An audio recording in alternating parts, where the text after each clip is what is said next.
आप सबको ध्यान में है, आज आप सब लोगों ने अखबार में पढ़ा है कि हमारे सलाहकार के रूप में काम कर रहे सुनील तिवारी जी, और आप सब लोगों के भी वो वरिष्ठ साथी रहे हैं, पत्रकार, उन्हें वरिष्ठ पत्रकार है, इसलिए मैंने कहा कि आप सब लोगों के साथी और हमारे तो सलाहकार। कल उनके ऊपर आरगोड़ा थाना में एक षड्यंत्र के तहत, जिसको कह सकते हैं, एक उनके ऊपर बड़ा गंभीर आरोप लगाया गया है, उनके ऊपर केस किया गया है। मैं उस संदर्भ में ही मैं आप सब लोगों से बात करने के लिए यहाँ उपस्थित हूँ। चूँकि घटना थोड़ी सी लंबी है, इसलिए आप सब लोगों को मुझे लगता है कि पूरी कहानी बतानी पड़ेगी थोड़ी सी संक्षिप्त में। क्योंकि मामला पिछले 2020 के दिसंबर से ही ये चल रहा है। आप सबको ध्यान में आएगा 2020 में के दिसंबर में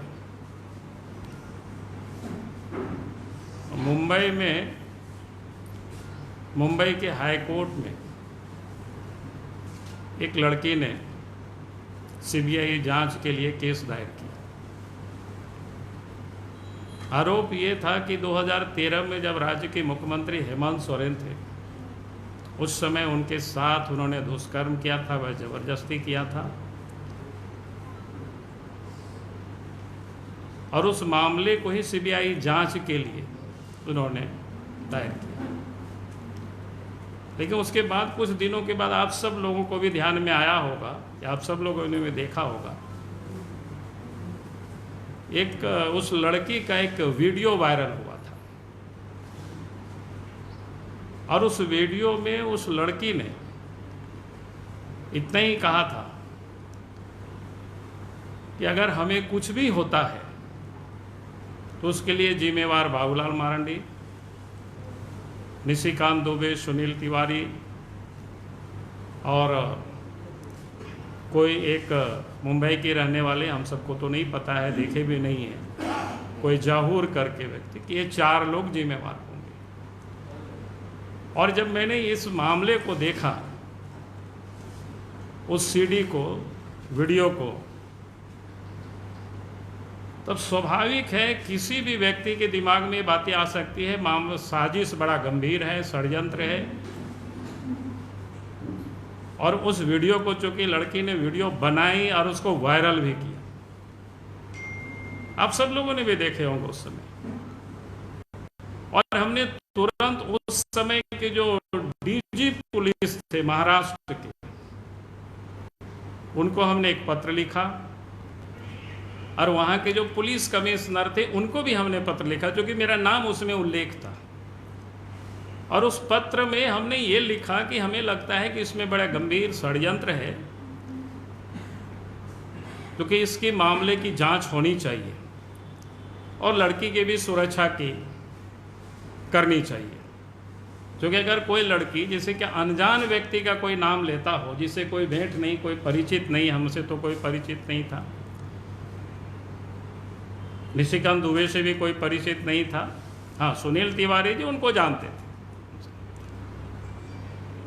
और उसमें से और चौथा को तो हम लोग जानते भी नहीं थे, उसका भी नाम आया। तो हमने कहा कि मामला बड़ा गंभीर है, इसकी जांच होनी चाहिए। तब हमने वहाँ के डीजी पुलिस को लिखा, वहाँ की पुलिस कमिश्नर को लिखा, और सुनील तिवारी जी को मैंने कहा कि भाई चूँकि आपका नाम आया है और मामला हाईकोर्ट में है, तो आप इंटरवेनर बन जाइए, नहीं तो कल होकर के लड़की की हत्या कहीं भी हो जाती है, तब तो फिर अनावश्यक रूप से आरोप लगेंगे हम सब लोगों के ऊपर। चूँकि आपकी नाम आया है, इसलिए अब इंटरवेनर वहाँ बन जाइए, ताकि मामला जांच होनी चाहिए, सीबीआई से होनी चाहिए। और इंटरवेनर बना, और मामला अभी भी मुंबई अदालत में पड़ा हुआ है। उसके बाद जब काफ़ी लंबा समय हो गया, मामला कुछ भी निष्पादन नहीं हो रहा है, तब हमने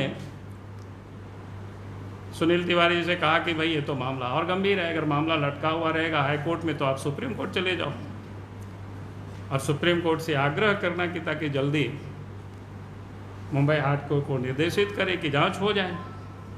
इस सब में। और फिर जुलाई 2021 में सुप्रीम कोर्ट गए और प्रस्तावित संभवतया तारीख भी एक आध सप्ताह में आ जाने चाहिए। उस समय से लगातार सीएम के जो करीब के लोग जाकर के भी घर में या टेलीफोन से भी सुनील तिवारी जी को धमकी देते रहे कि अगर आप इस केस में पड़े रहोगे तो बर्बाद हो जाओगे। मैं नाम इसलिए यहाँ नहीं बता रहा हूँ कि जब उसकी जांच होगी तो मैं उन सारे नामों को बता दूंगा कि उनके घर में आकर के कौन किसने क्या बोला है, उनके टेलीफोन से किसने क्या बात किया है, वो सारी चीज़ें उस समय बताई जाएगी। और उसके बाद किस प्रकार से आप सोचिए कि 15 अगस्त को पूरा देश आज़ादी का जश्न मना रहा था। सुनील तिवारी जी के घर कटरू में है, बगल में ही। उनके घर में एक बच्चे 9th क्लास में, एक बच्ची 6th क्लास में, भाई बहन वहीं रह करके पढ़ाई करते थे। कोरोना के कारण स्कूल बंद है। पिछले 1 महीना से वो बच्ची अपने घर चली गई। अनगढ़ा में उनका घर है। घर में उनके पिताजी है, उनकी भाभी है, छोटे छोटे बच्चे हैं। और 15 तारीख को अनगढ़ा पुलिस वहां से उन लोगों को उठा करके लाते हैं और धुरवा थाना में 1 बजे रात तक एक 6 साल के बच्चे, एक 4 साल के बच्चे और उनकी माँ यानी उनकी भाभी, जो बच्चे पढ़ रहे हैं, जो बच्चे 6th क्लास में पढ़ रहे, उसके भी 12-13 साल की उम्र। आप समझ सकते हो अगर ऐसे ही लोगों को इतना बजे रात तक कोई, एक तो टॉर्चर ही समझिए, अगर हमारे आपके जैसे भी व्यक्ति को पुलिस थाना में बैठा करके रखेंगे तो बहुत लोगों का तो पैंट में गीला हो जाता है। डरते हैं भाई। मैं आपको भी बता रहा हूँ, आप सब लोगों को भी, कि लोगों को डर लगता है। वो भी 1 बजे रात तक, 2 बजे रात तक। और 3 बजे उन लोगों को फिर कहाँ ले गया, काके तरफ, उन लोगों को कोई भी पता नहीं कौन जगह पर, कोई हॉस्टल टाइप में है, वहाँ फिर उन लोगों को रखा। और इसके बाद 16 तारीख को 4 बजे बाल कल्याण विभाग का जो रांची वहाँ ऑफिस है, वहाँ इसको सूचना किया और वहाँ ला करके बच्ची को सुपुर्द किया। और इसके बाद प्रेमा आश्रम कहाँ पर है, वहाँ पर उन बच्ची को अभी भी रखा हुआ है। अभी बच्चे को जोड़ा नहीं है। 15 तारीख को शाम में हम लोगों ने बहुत बात करने की कोशिश की, सीनियर एसपी से, डीजी से, ग्रामीण एसपी से, कोई स्पष्ट जवाब ही नहीं दे रहा था। यार मामला क्या है? तो आप सोच सकते हो किस प्रकार से पुलिस काम कर रही है टूल के रूप में। अगर कोई मामला हो बताओ भाई। कहीं से भी कोई नियम नहीं है। महिला को, छोटे बच्चे को आप रख करके आप, हमने तो आज तक यही सुना था, कोई लवारिस तरह कोई बच्चे मिल जाते हैं या कहीं पर कोई बच्चे रिस्क्यू होते हैं तो उनको ला करके लोग सुधारगिरी में रखते हैं। लेकिन जो अपने माता पिता के घर में जो बच्ची रह रही है पिछले 1 महीना से, और घर से उनको उठा करके बाल सुधारगिरी में उसको रखता है। आप बताओ कि क्या मामला? आज तक भी उसको छोड़ा नहीं है। कल बताए कि आज छोड़ेंगे, आज पता चला कि ऊपर से टेलीफोन आया कि अभी बच्चे को और 2 दिनों तक नहीं छोड़ना है। भाई क्या हो रहा है मजाक। और उसी में से जो दूसरी जिससे लोगों ने केस कराया, 1 साल पहले वो बच्ची उनके घर में काम करते थे और उनसे लोगों ने केस कराया। तो निश्चित रूप से केस की आप समझ सकते हो। मैंने इसलिए बताया कि ये सारे जो बिल्कुल फैब्रिकेटेड, जिसको इसलिए हमने कहा कि ये सारे मामले को या तो क्या कहते हैं, राज्य सरकार के पुलिस प्रशासन पर तो कोई भरोसा नहीं है। अगर बात नहीं करते ठीक से तो उनकी जांच पर क्या भरोसा कर सकते हैं।